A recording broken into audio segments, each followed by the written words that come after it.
Hey. Sure. My mic is okay.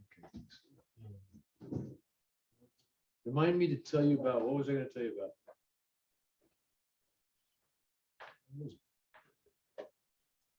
Okay, it'll come back. You said you were gonna go over what you said on Canvas. Oh yeah, I'm gonna definitely do that. Jesus, he's coming. We talked. Tyler, Here. What do you guys think you guys doing today? David Gowans, Here. Zach Higgins. Here. I did it from home and I actually found it was hard to find. So, release one of the things where whatever number it was. Yeah. Was there supposed to be one on campus? Test No, a picture of the framing start at Canvas. I thought that was mentioned in Canvas? in Canvas. No, there was one in your book though.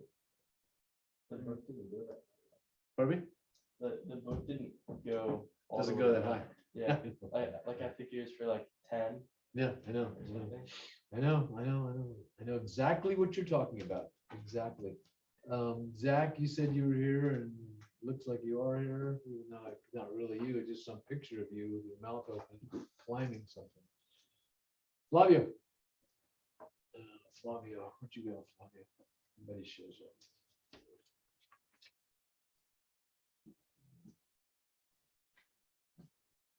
Evan. Here. Connor. Hey, Rod. There you are. Claire. Here. Matthias. Mr. Mo. Here. Ryan. Roscoe. Here. Ryan, let me see your face. Come on. Gadiel. You guys let me know when Gadiel wanders in because he's gonna come, right? Brandon. Okay, Ryan and Zach and Adair. Come on, let me see your faces. Brandon. Right here. Yeah, there you are. Trent. Michael Silva. Here. There's Ryan. Is that Ryan? There's Ryan in the shadows. Yeah, my room is dark. That's what he looks like. I knew I'd recognize that face somewhere. Isaac. Here. Isaac. 21. Isaac's here. So did Matthew come in? How about Daniel Delgado? Yeah. Yeah, Daniel, you came in?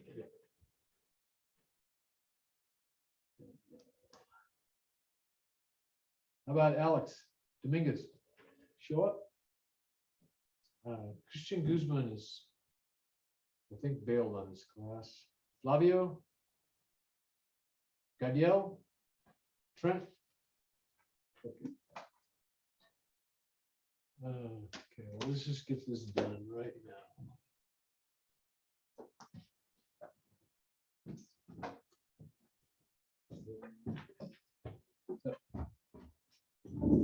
Gadiel? Told you he'd come one in, didn't I? Right. Yep. I was totally right.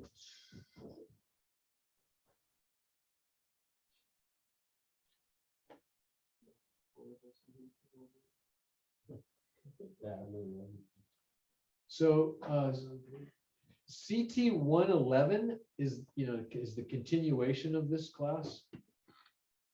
And get into a lot of systems in the home, including drywall.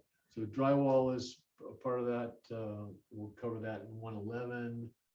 And HVAC, plumbing, electrical, insulation, roofing, all kinds of stuff like that. And it's really fun. It continues this fun part of it. This 110, Jim likes to take it through 13, which is roof framing, but it's not going to get there this time. So we'll probably pick up roof framing in 111. So it's going to go through Walls and ceiling framing, yep, So are we only required to do the homeworks up to 13? yes. Yeah, that's a really good ask. So I'll put this out to y'all.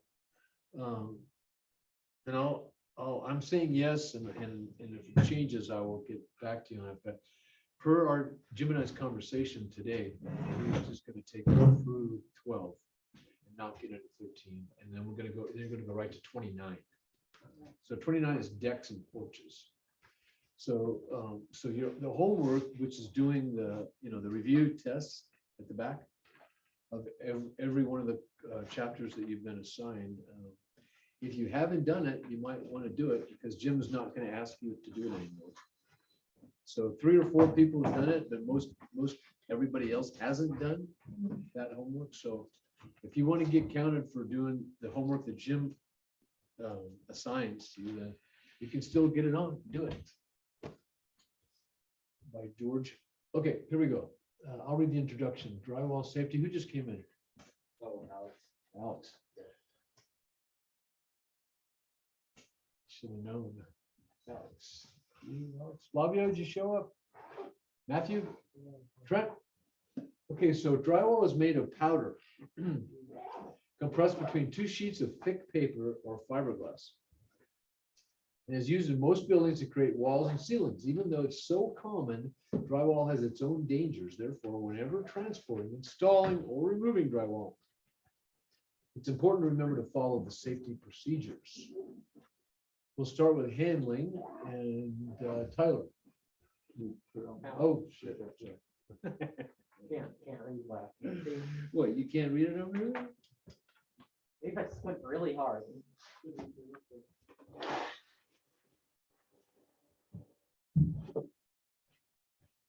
Yeah, I think leave one on. We can see it when it gets full brightness. You can see it. Pretty soon, one of these days. It's working. Working to get on. Right, it's on. Get better. Better, better. Better, just whenever you're ready, Tyler, whenever you can see it. Starting with handling, right? Correct. Handling. Drywall can be cumbersome because of its size, shape, and weight. In addition, repetitive motions and awkward positions could easily cause muscle strain that takes a long time to heal. In order to avoid these injuries, consider the following tips. Do not work alone. An assistant can help carry and hold the drywall. Rotate jobs. Take 15-second breaks throughout the day. Use tools that are more comfortable for you to use, such as power drills or finger triggers. Keep your hands warm and dry in cold weather. Set up loads close to waist height. Keep loads close to your body. Avoid heavy lifting and don't be afraid to ask for help. Okay, for heights, how about someone from our Zoom audience? Let's see, eeny, meeny, miny, Adair. Oh, should have said Matthias Mo. Damn it, what's wrong with me? All right, Matthias can go. Go ahead. Figured it out. Where are we? Right there. Because buildings are always taller than people, chances are working with drywall will make you work at heights. Falls are one of the leading causes of death in the construction industry, so be sure to always be on your guard when working at heights.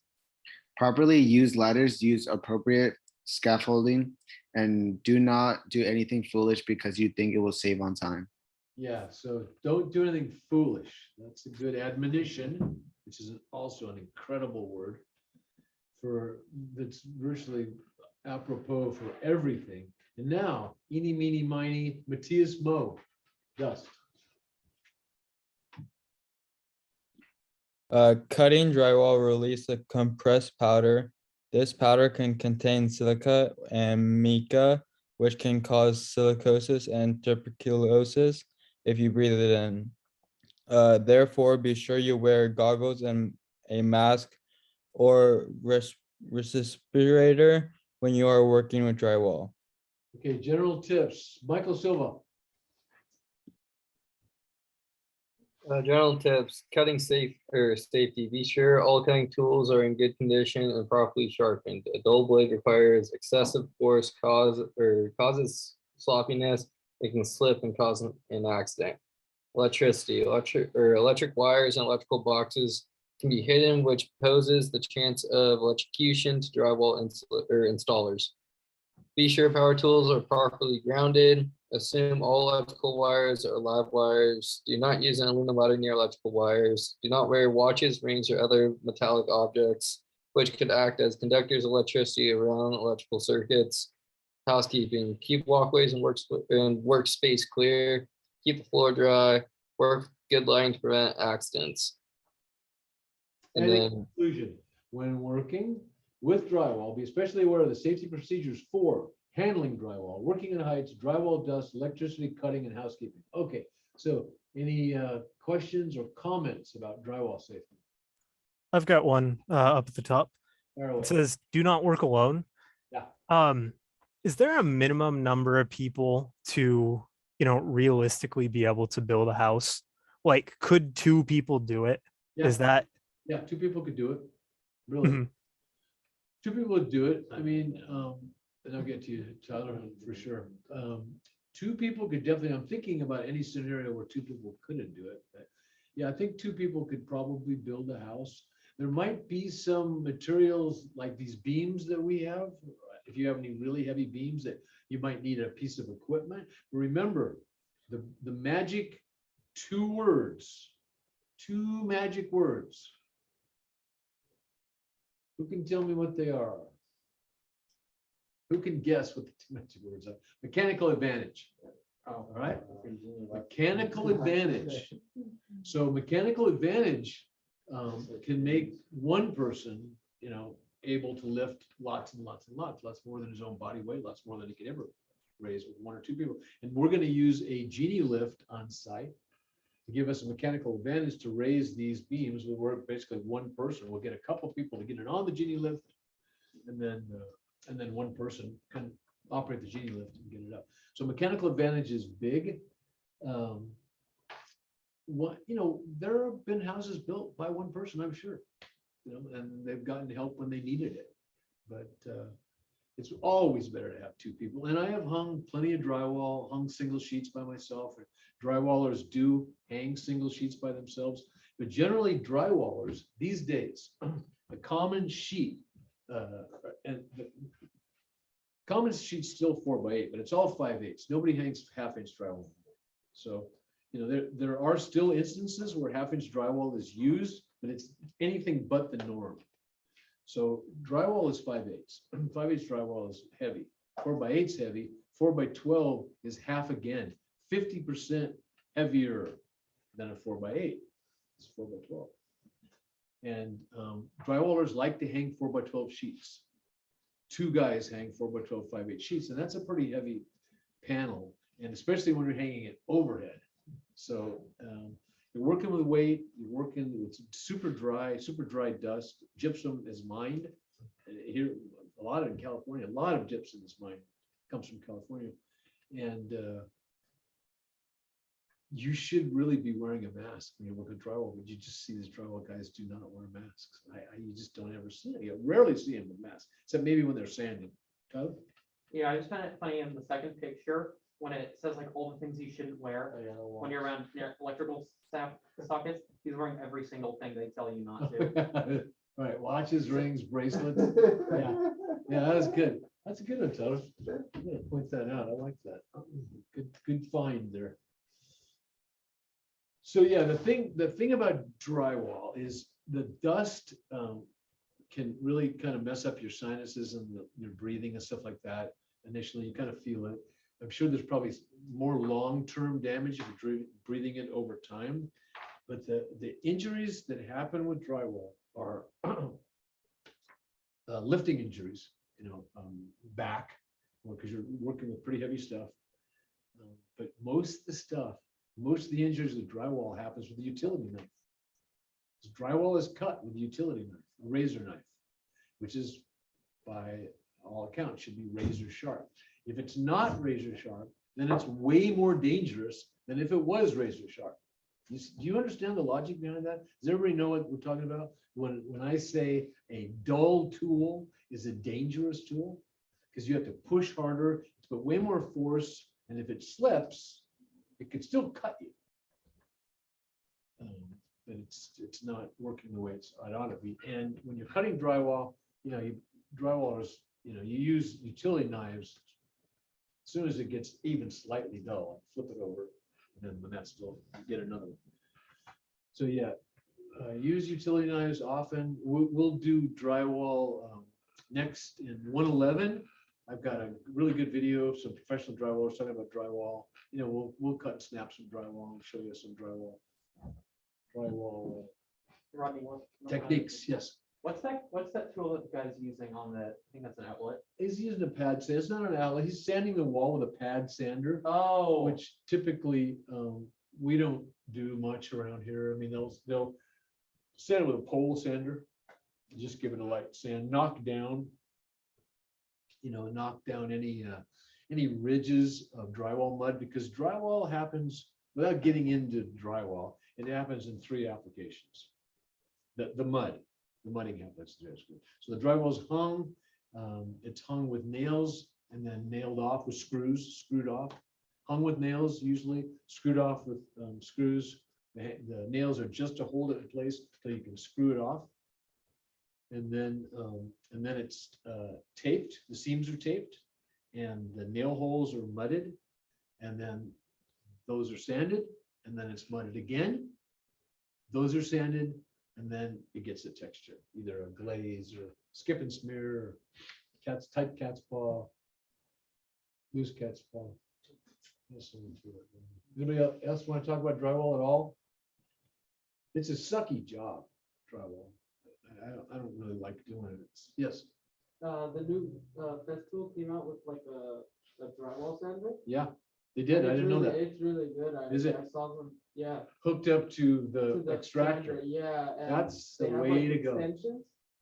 So, And with an extension on it too. Oh, that's so cool. yeah, and you can like extend it out and everything, like have it that certain height. Oh, I love that. I Yeah, love so that. it's not like if you, I don't know, I guess if you're really doing drywall.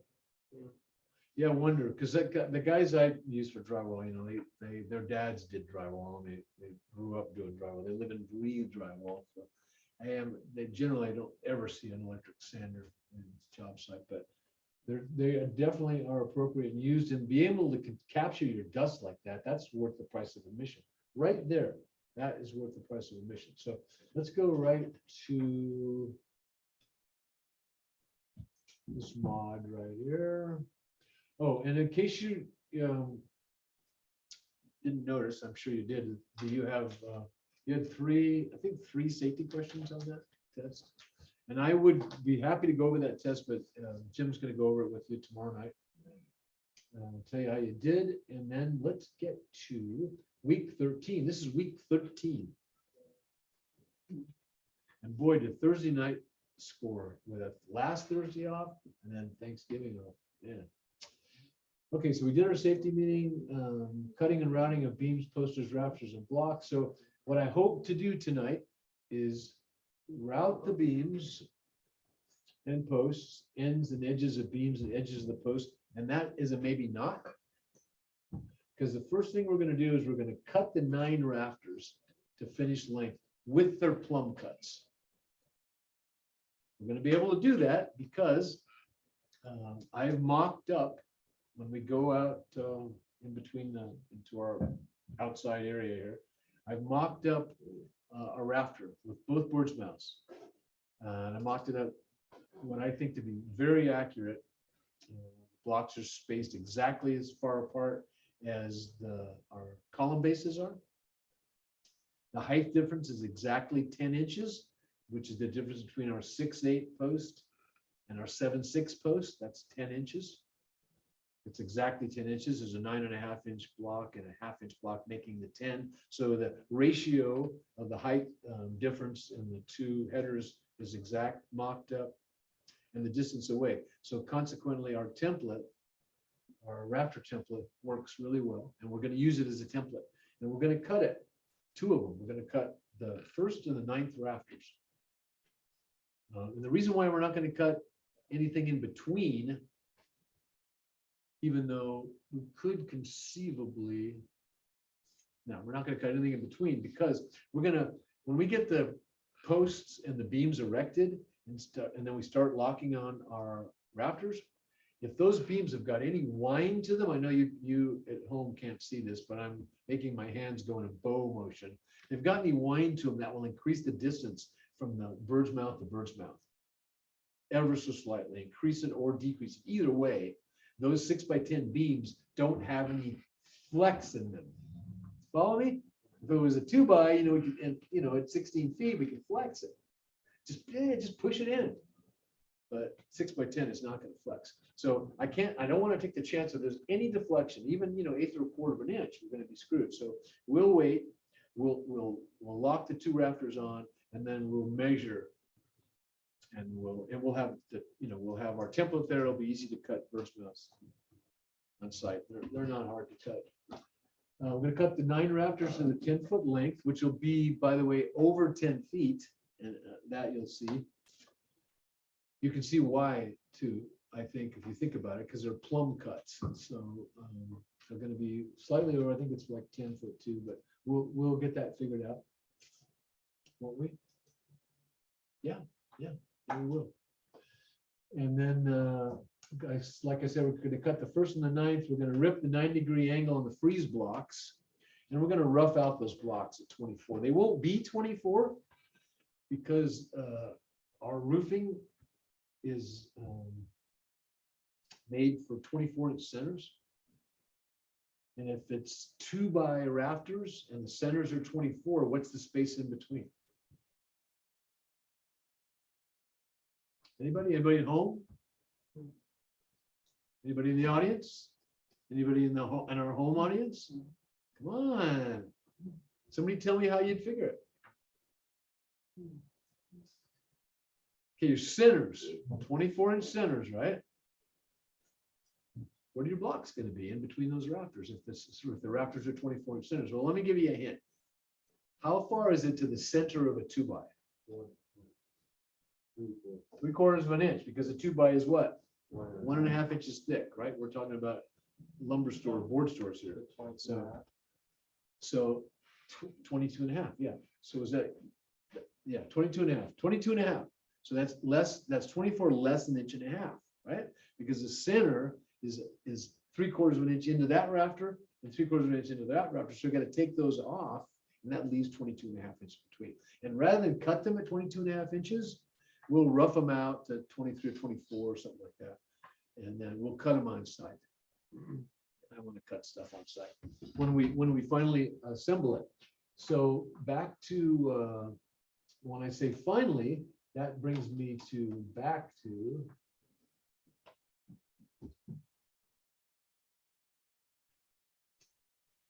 okay. So let's go through these announcements. The final exam will be on Canvas. So you won't be having a paper test. It'll be on the last day of this class, which is Wednesday, the 8th. I believe that's the 8th. Pretty sure.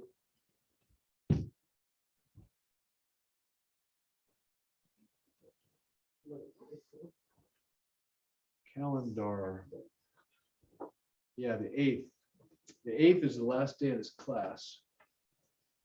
So that's when your test is going to be, on the 8th. And I think we want you to show up. I think Jim wants you to show up, but that may change. If it's just going to be the final, and it will be on Canvas, it won't be a paper test. You'll be taking it online or on your phone, but online either way. There may not be a reason for you to all come. So I definitely want any and all of you to come on the Tuesday prior to that. And then, because we can do some prep, right? I could prep you on the test like I did the other day, and then you can take the test. And Jim and I may just have it opened up and just figure, don't come, take the test.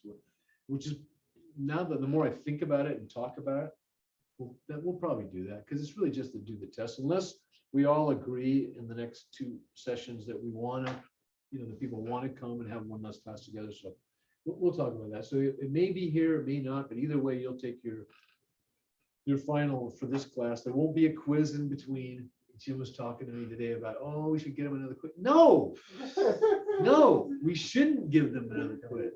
Did I start recording? It's about to ask you. I think I did. You did. I did, didn't I? Yeah, I did. I remember now. God, did I take roll? Yeah. Okay, did Matthew, did you show up? Matthew Aguinaldo, Christian Guzman is missing in action. Flavio? Trent? Okay. So the final exam will be on Canvas, and it'll be a similar deal. You know, I will contribute some, well, when I say similar deal, some of you don't know what I'm talking about. I will contribute some questions and some safety questions and some questions from what we've been doing and all that. Jim will, the main body of the questions will be based on the book and the chapters we've been going through with Jim in the lectures. But like like the test that I did on Canvas in calculating and measuring, there will probably be some fill-in answers, if not a bunch of fill-in answers.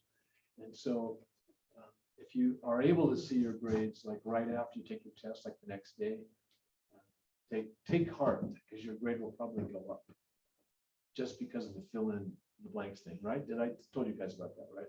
You don't put exactly the way it is in the format it is that we put the answers into Canvas, then Canvas will mark it wrong. And actually Canvas marked a bunch of questions wrong that will put in exactly right. So Jim and I will go over every wrong answer and make sure that it wasn't Canvas just messing with us inadvertently.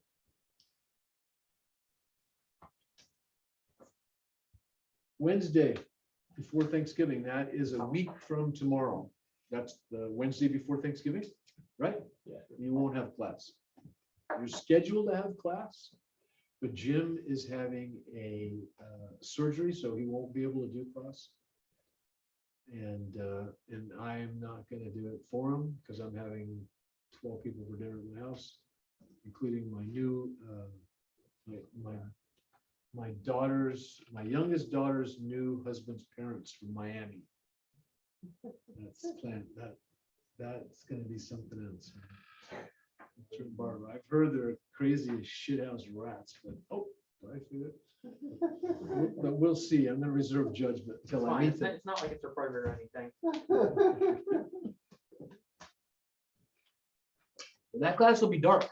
So you won't, and you know, a lot of people want to get a jump on the holiday. Anyway. So we thought that'd be good to give it to you dark. And then we don't have any plans for a makeup. There may be a makeup to be announced if there's going to be a makeup. Oh, okay. And then also the Saturday lab. So, okay, so just telling you, Jim will tell you again tomorrow, next Wednesday, tomorrow you have class. Jim will go over your midterm, and the following Wednesday you won't have class, and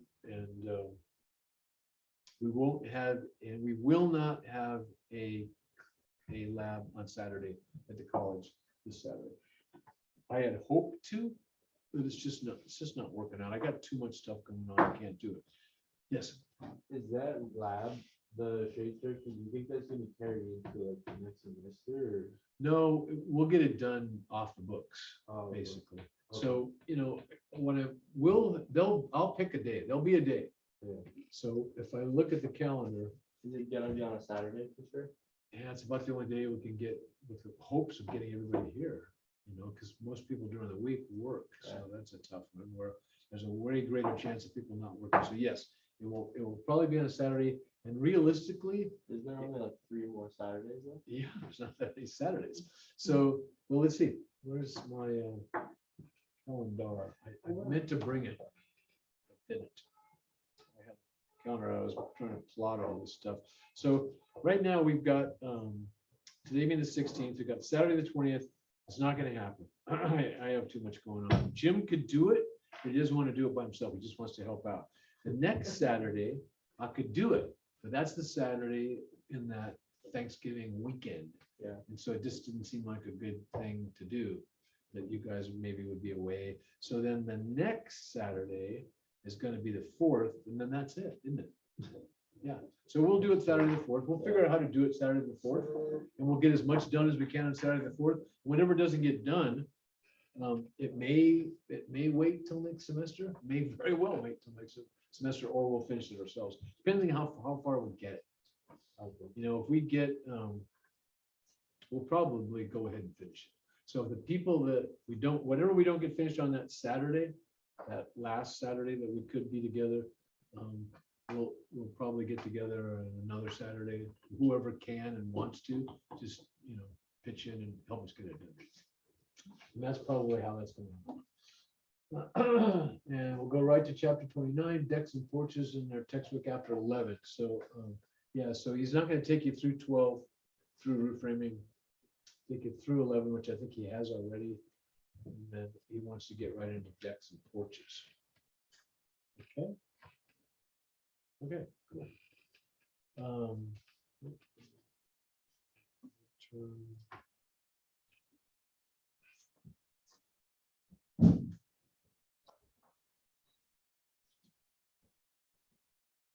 Okay.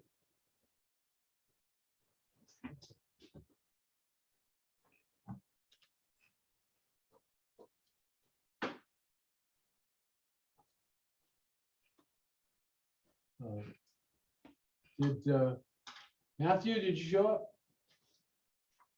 Christian? Flavio? Trent?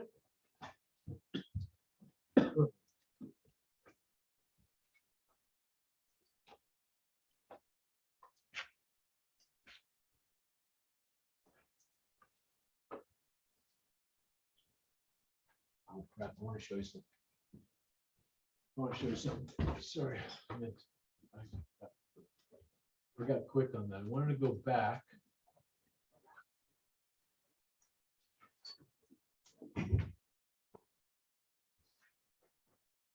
Oh yeah, I want to show you a couple things actually. Okay. Okay, so I want to show you this, right? This is the original drawing. Roof rafters on 24 inches on center. If we were to put a scale in between there, we would scale it at 22.5. Let's just see if I'm right.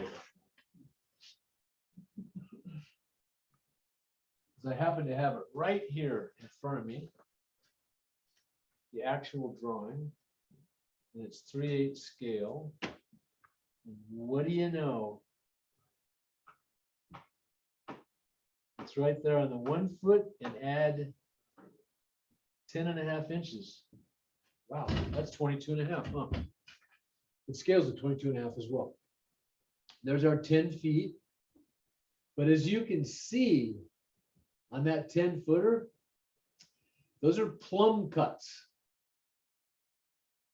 They're not square cuts. Oh, fuck. Pardon me. Or my French again. Dang it. So they didn't see any of that, did they?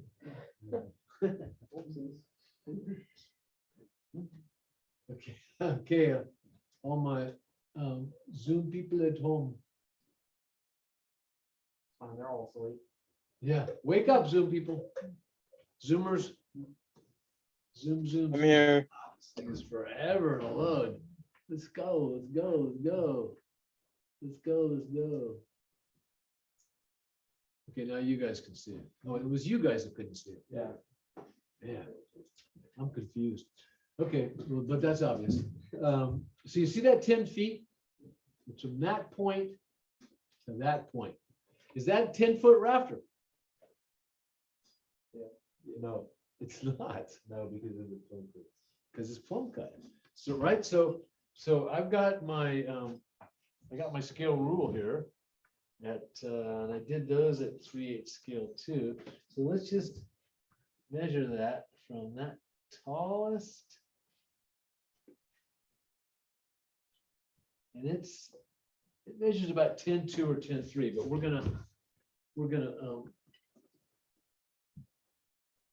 gonna measure it out there and in the actual. So this is the other one I drew. So what you're gonna see when we go outside after our break, we're gonna have a break after a while, after I show you this router and this big bit and a few things like that. That router, we'll go out there, we'll get a skill saw, that's here. There's a chop saw here. We may be rolling that chop saw out there. So yeah, okay, we'll do all that during the break and we'll see you guys out there. But this I did this in, remember I showed you this last week? I did this in a 1-inch scale, and then I did the detail right here. That thing, I did that in a 3-inch scale. And so the bigger the scale, the more detail, right? The more detail is available to you when you draw. The more you can see. So I mean, look at that bird's mouth right there and right there, right? It's pretty tough to see, to know what's really going on. And that's in 3/8 equals a foot. 3/8 of an inch equals a foot. Now we just went to 3 inches equals a foot. So how many eighths in an inch? 8, right? So there's 24 eighths in 3 inches. So 3 into 24 goes what? Goes 8 times, right? So this is 3/8 versus 24 eighths. So this is 8 times bigger. So this scale right there is 8 times bigger than that scale. So at that scale, you wouldn't want to measure anything, or at least go off anything.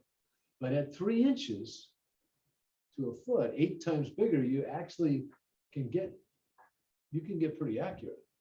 And so in terms of accuracy, I got this thing at 1.5. I actually first started at 1 3/4, and then I didn't change my line right there. So that's drawn at 1.5, and then at 8 3/4 over to there. Now,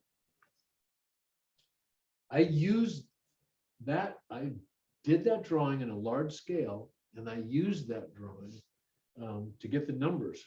And then Lou and I mocked up out here in the actual, which we'll go out and see, and the numbers worked out. They worked out really well. I was very, very happy with how they worked out. But you can see, I made the one post 6'8", and that's 6 foot 8 inches to scale. The other post is 7 foot 6 to scale with the 9.5 inch beam. So what you see right here, this top part right there, that's what you're going to see outside. And as a matter of fact, I'll show you what you're going to see, because let's see.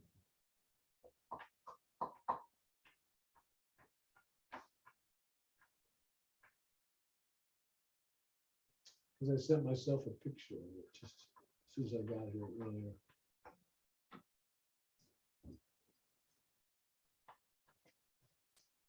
But it didn't come. Dang it, I hate that. It really bugs me. But in the meantime, There's one from you. where? That one. What is that? It's something else. It's something. No, I sent it to myself right when I got here. I don't know why I didn't get that.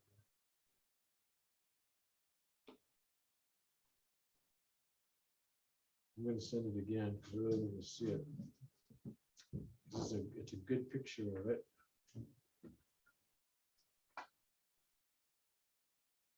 I thought 4 and 12 group was 8 degrees. Is that not right? 4 and 12? Yeah. I don't think so, but it pretty much can't be right if a 2 and That's what 12. I was going to ask. If a 2 and 12 is 9 degrees, then it can't be. Where did you get the 8 degrees I from? thought Jim said it, and actually, Huh. I could be wrong. Yeah, I'd have to do the math on that, and I'm not prepared to do that right now. Okay, I sent that to myself again. Who knows? Maybe I can. But I wanted to show you these pictures.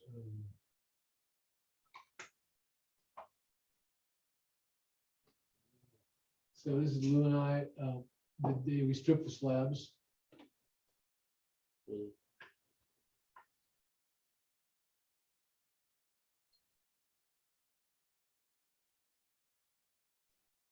Lou laboriously cleaning concrete off a form board with his faithful sidekick looking on.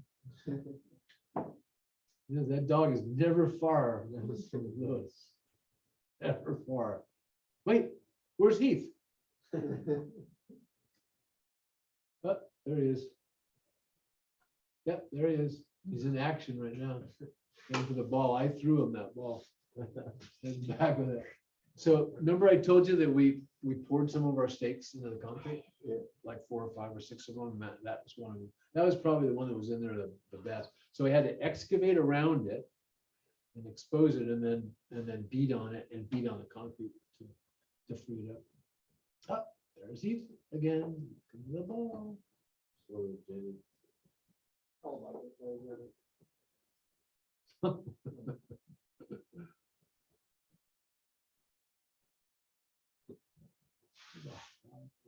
Slab came out nice though.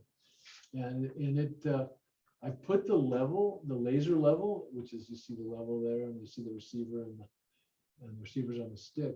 I put it on. This is this thing. I put it on all 4, right? And all 4 were within an 1/8 to 1/16 of each other.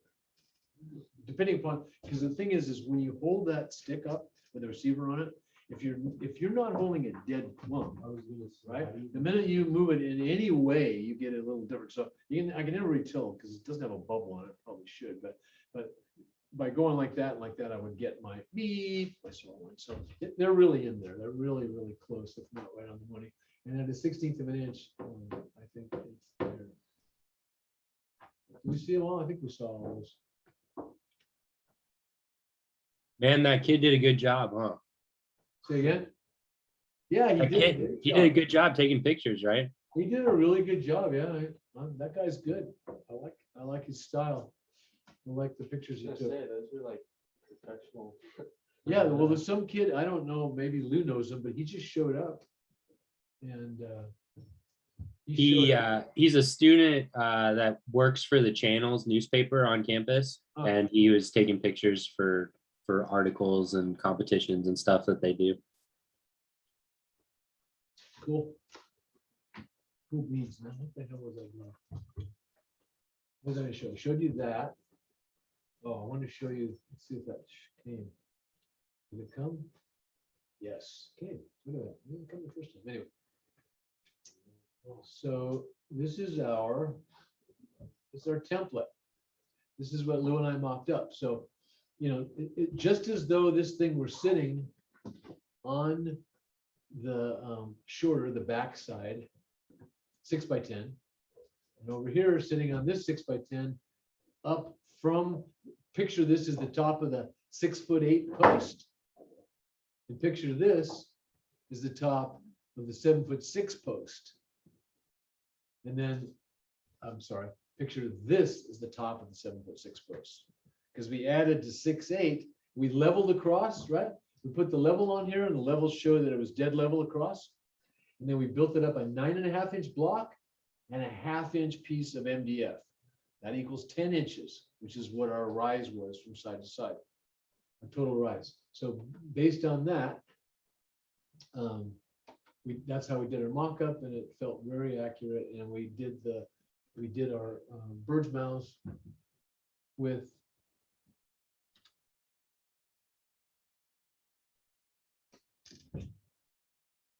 one and a half and 8 3/4.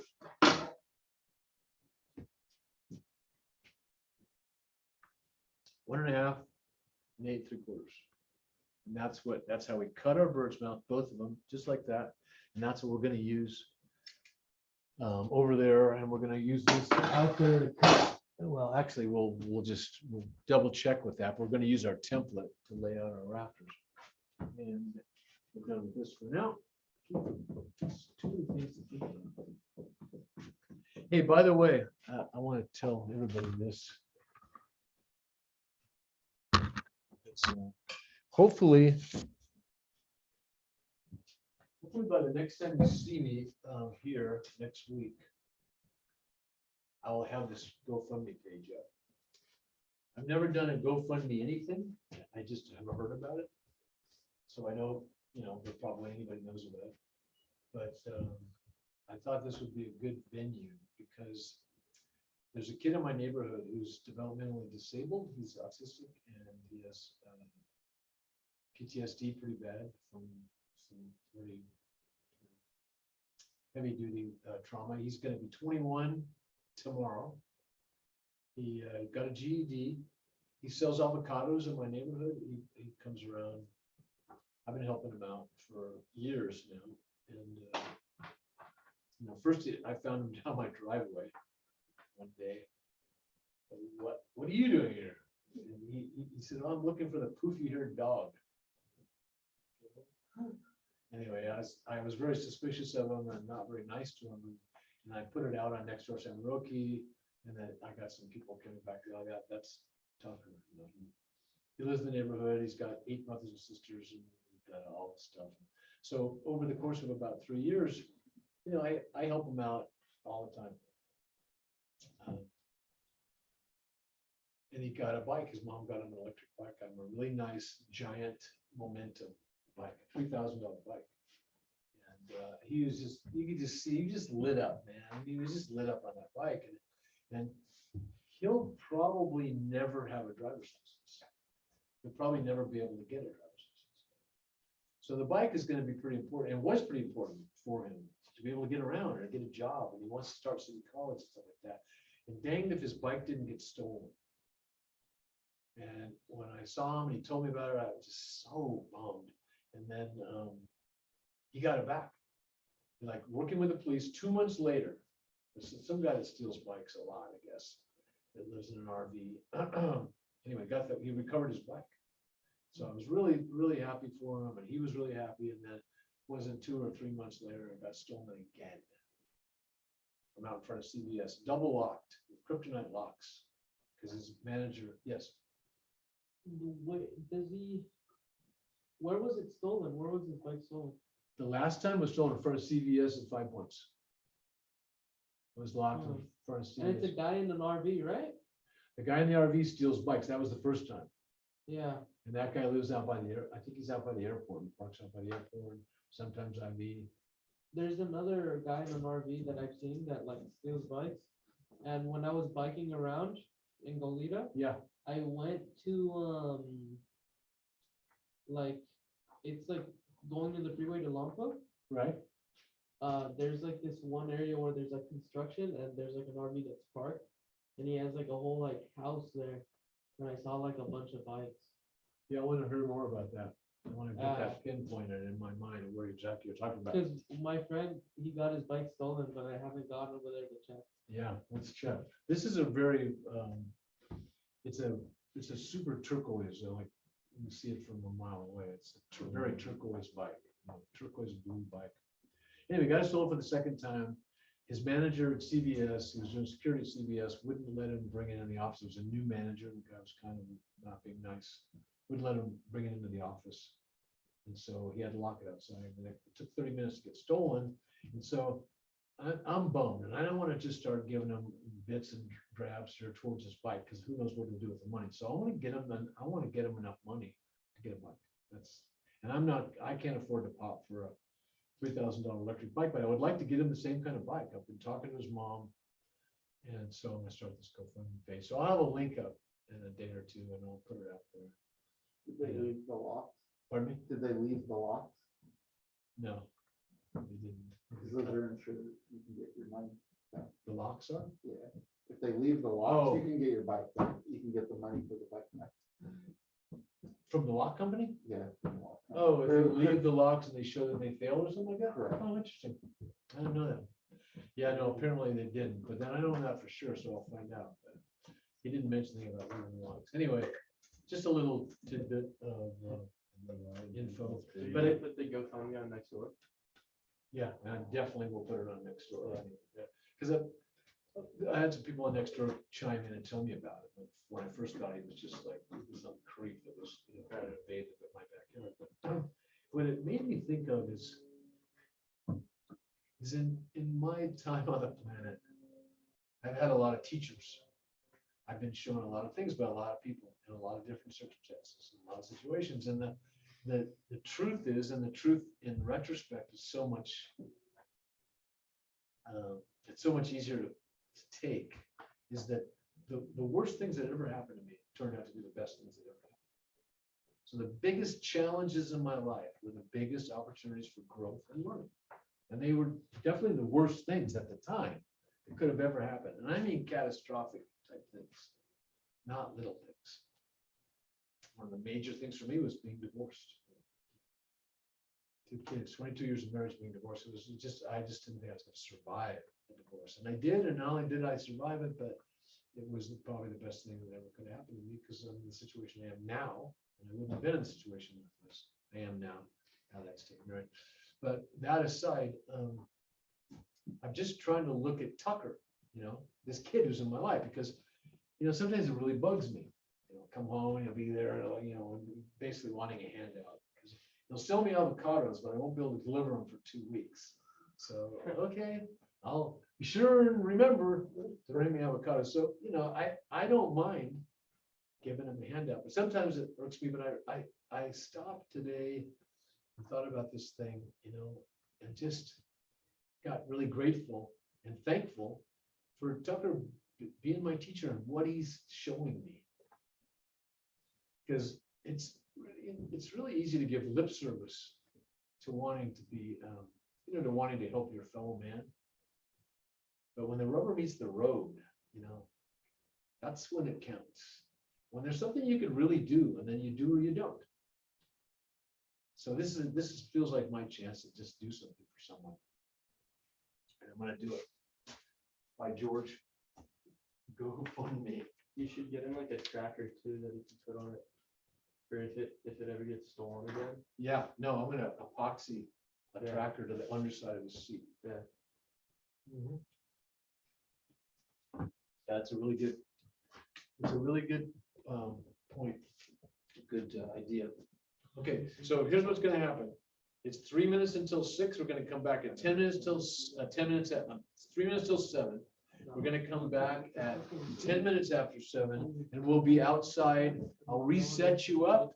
So if the Zoom clicks off, don't worry about it, because I only got the one camera. I have to go get the laptop. I'll have to unplug this Zoom and plug us in outside, and we'll be doing stuff outside. But yeah, outside. We'll be doing stuff outside. We'll see you after the break, okay?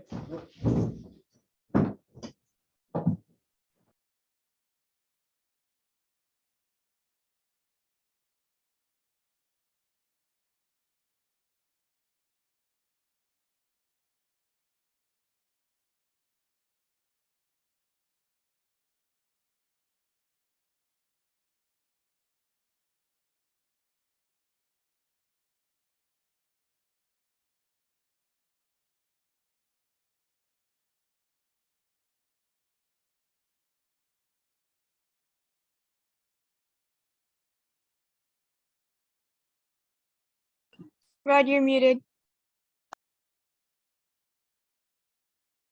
Thank you. Thank you. Okay.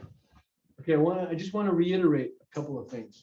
One is that if you were doing what we're doing commercially, that is, if you were doing it for somebody for money, if you had bid this project for City College or for whoever, you wouldn't be doing it like this.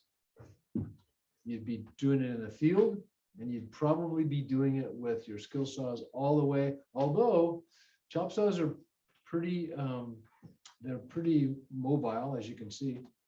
So you might be dealing with a chop saw. I probably, with just 9 rafters, I probably would cut that whole thing with a skill saw. Definitely would have used a beam saw on site, and I probably would have hauled the table saw over, because we're gonna rip the bevel on those blocks. Would you, in hindsight, would have bought more 12-footers, or would you bought 25-footers? No, what I would have done, because they don't have 12 footers, they had 16s and 20s. I would have asked for 9 20s or 8 20s or 7 20s and 2 16s. I would have got 9 long boards to cut, because the outfall will give us all the blocks. But what I really wanted was, I wanted 9 12-foot rafters, then I wanted the blocks and whatever. Because a 2-foot block, it doesn't matter much what the 2x4 does. I mean, it can't be a complete banana or 2x6 when you're cutting into 22.5-inch blocks. Just, they're not long enough to give you much trouble. So yeah, I wanted 12s to get 10 plus, so I could choose the 10-foot I wanted out of them and get rid of ends and anything that was nasty on the ends. So that was the whole idea, and that's the way I would have done it too. Didn't do it because Kevin said there's only 16s and 20s. It's okay, fine, just give me straight 20s, straight as you can get. And then wasn't thinking that lineal foot wise, of the 8 20s, that I had to cut 1 in half. And obviously didn't work. Did it? No, because I cut as close as I could have. So it's okay. It's okay. Live and learn. And that's what we're doing, right? We're learning about this stuff. And again, I can't emphasize enough. I'm giving you the perspective of building this thing from a cabinet maker's point of view. Now, I'm a general contractor too, and I build houses, but my background in formal training 50 years ago was in cabinet making. And so that's kind of the mindset I have towards woodworking is really tight joinery, really taking my time. I'm willing to go the extra mile to get things really perfect. And, and on the job, those 2 that were cut short, we'd use those in a heartbeat. Oh my God, wouldn't even have thought of not using it, right? Even if they were that short, because we could have done is I just cut them all that short. I just say, no, we're just going to let the metal hang over a ½ inch at either side. It wouldn't have mattered.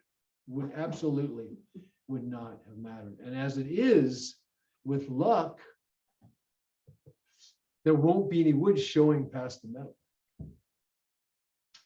I might have thought I might want to shorten all those up. Think about it, and maybe have the metal. There's just the problem with this job, this thing that we're doing, that I have with it, is there's just too much thinking. Way too much thinking. I have options to do things all kinds of different ways because I dreamed it up. It isn't like here's the plan, bid it and get it done. Then you usually don't deviate unless you've done something really wrong. It's time to rethink. But with this, it's like at every step of the game, I'm going, yeah. And if we cut those in here, then that would work out. But then just now I had this thought, well, what if I've got 2x4 or 2x6 rafters showing past my metal? I don't want that. I want that metal. I want the water to hit that thing and just shoot out that. It'll all work out. I guarantee you, it will come out great and we'll all like it. And when you show back up here on Tuesday, I'll have those rafters cut. The rafters will be cut. So we'll be able to cut the 2 bird's mouths, the 2 rafters with bird's mouths, and we'll be able to rip the blocks, the angle on the blocks, and rough cut out the blocks. And then we are pretty much ready to go other than the routing. And if we have time to route, we will route. And if not, maybe we'll route on site. We'll get the routing done. I have to get the routing down too, because that router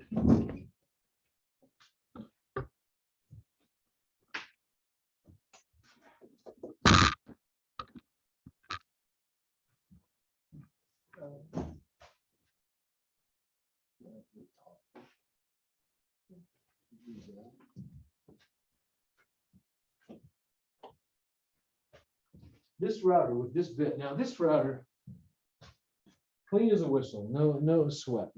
This router, to get this route easy peasy. Still get a little bit of chatter, so which means when we're cutting end grain, it's a whole different ballgame. So I routed these like this, and I meant to just make it, not go all the way into the bearing, but I can't control it so much. So I'm going to be dropping this base down and cutting maybe about that much of the chamfer, and then about that much, and then finish it off like that. And I think we'll probably be cutting it like that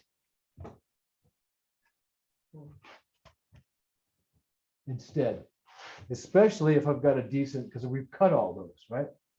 We should have decent ends, nice flat ends for this bearing to roll on.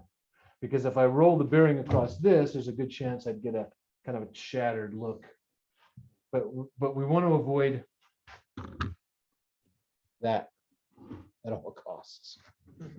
And routing end grain or cutting end grain is a challenge. It doesn't cut like cutting with the grain or route with the grain. It's a lot harder, and it has a tendency to shatter, and splinter. So we're going to figure that out. I thought we'd figure that out tonight, but then figures everything just takes longer because it's not like we're going, okay, You guys, you two over there, cut those guys at 10 feet and here's 9 degrees. You two over there, get those blocks going. And hey, Alex, Isaac, get in here and get that thing, get those blocks ripped to 9. What would you be doing? You'd be going, what do I gotta do? Right? Right? Because we're not used to doing that.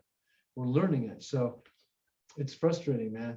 Every time I tell myself how simple this thing is, it's just not that simple. You know?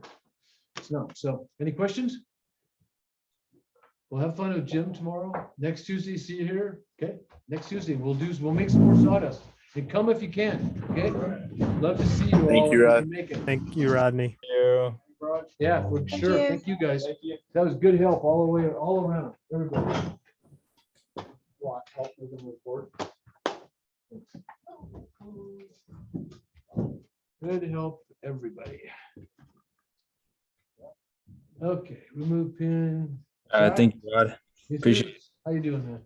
Doing great. Wait, shut up. I marked you here. I marked you here because I know you said you'd be a little bit late, so you are marked here. All right, perfect. Trent, I got to mark here too, because Trent made it. So, Sis, we'll see you next week, huh? Yeah, of course. Next week. Thanks for coming. We'll see you later. Actually, Yeah. I have a quick question. Fire away. So we had another midterm, right? We had a